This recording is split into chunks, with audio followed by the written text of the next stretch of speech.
Salut à tous, c'est Manu de l'effet positif.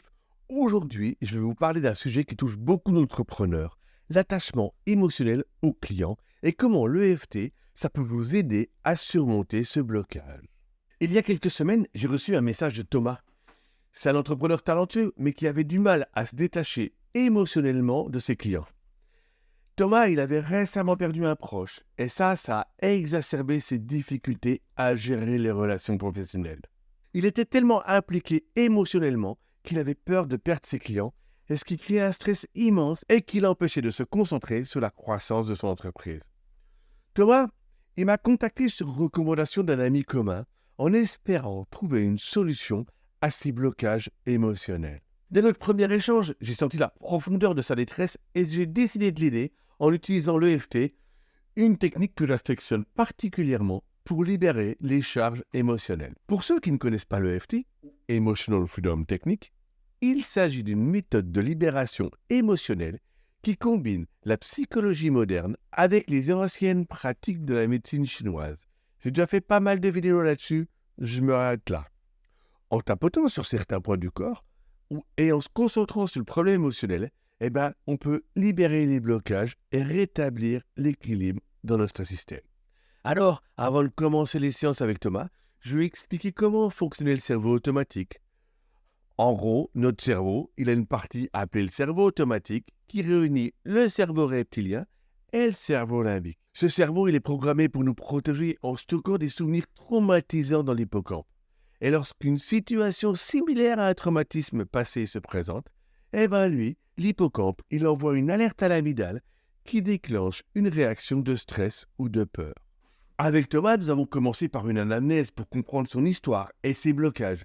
Et Thomas, il m'a raconté sa perte récente et comment cela a renforcé son attachement émotionnel envers les clients.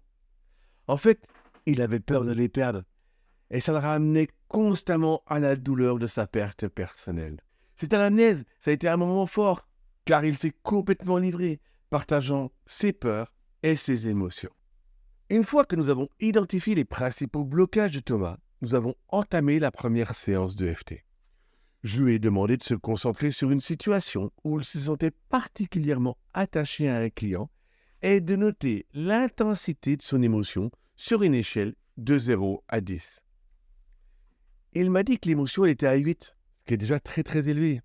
Alors, on a commencé la ronde de tapping en utilisant des phrases spécifiques pour son cas.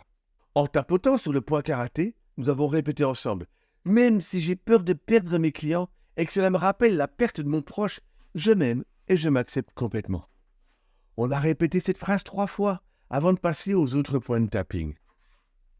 Au fur et à mesure de la séance, Thomas, il a ressenti un allègement. L'intensité de son émotion, elle est passée de 8 à 5. Et c'était un bon début, mais il restait du travail à faire. Et on a continué avec des rondes supplémentaires en ajustant les phrases en fonction des nouvelles choses qui émergeaient de son cerveau. Et qu'est-ce qui s'est passé ensuite? Après plusieurs rondes, Thomas, il a commencé à se rappeler d'autres situations de perte et d'attachement dans sa vie, ce qui nous a permis de creuser plus profondément. Une de ces situations, elle remontait à son enfance, où il avait perdu un animal de compagnie qu'il aimait beaucoup. Cette perte, ça lui avait laissé une empreinte émotionnelle profonde qui ressurgissait dans ses relations professionnelles.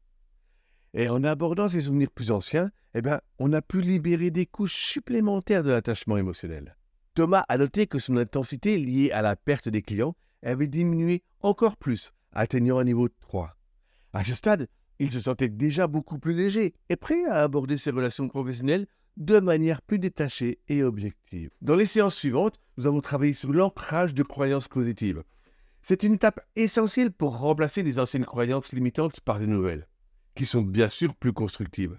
Par exemple, au lieu de penser « je ne peux pas me permettre de perdre ce client », nous avons instauré la croyance « je suis capable de gérer mes relations professionnelles avec calme et détachement ». Pendant ces séances, j'aime bien inclure une ronde de pardon. Thomas, il a répété après moi « Je me pardonne de m'être attaché émotionnellement à mes clients, car je fais de mon mieux avec les ressources que j'ai. » Et ça, c'est un moment qui est super sympa pour lui, parce qu'il a pu lâcher prise sur une grande partie de la culpabilité qu'il ressentait.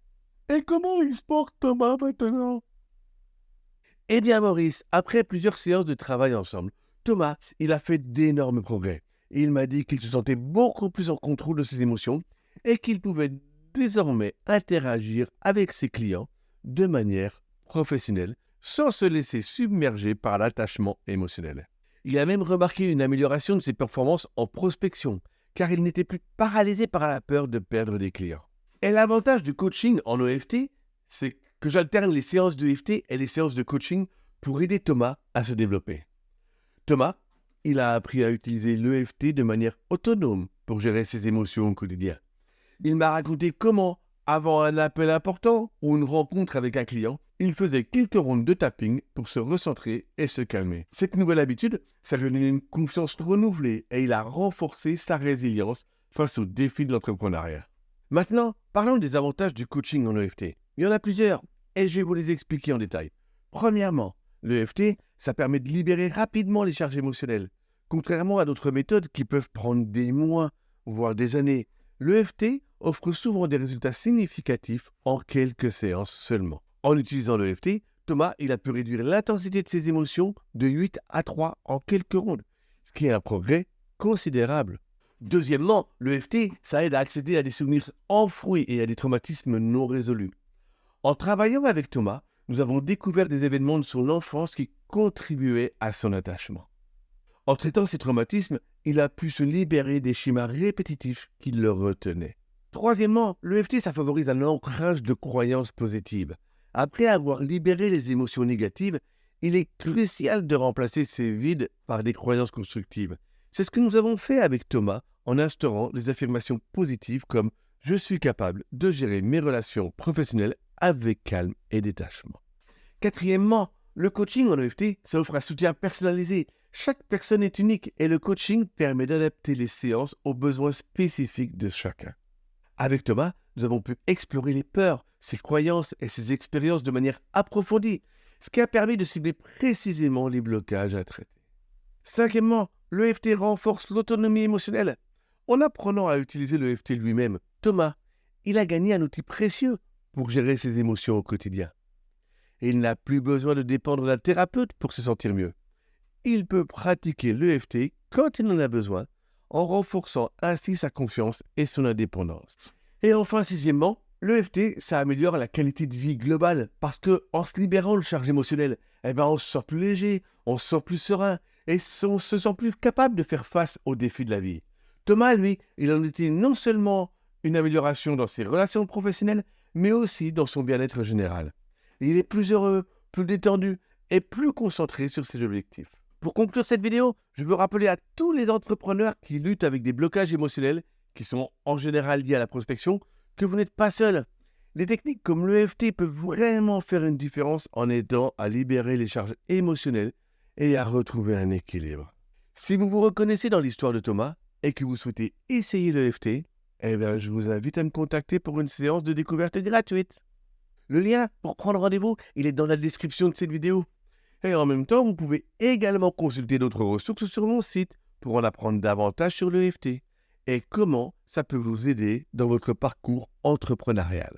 Et surtout, pensez à vous abonner à la chaîne pour ne pas manquer mes prochaines vidéos où je partagerai encore d'autres techniques et des histoires d'entrepreneurs. N'oubliez pas de laisser un commentaire si vous avez des questions ou si vous avez des sujets que vous aimeriez voir abordés dans les vidéos de Manu. Exactement, Maurice. Vos retours et vos questions sont toujours les bienvenus. Allez, merci à vous d'avoir regardé et à très bientôt pour une nouvelle vidéo. Prenez soin de vous et continuez à avancer avec confiance. À la prochaine. Juste, rappelez-vous que vous avez le pouvoir de changer votre vie et la responsabilité de votre paix intérieure. Et soyez fiers de qui vous êtes et de ce que vous faites. Parce que si j'avais su faire, ou si j'avais pu faire autrement, il est évident que je l'aurais fait. Allez, bonne semaine.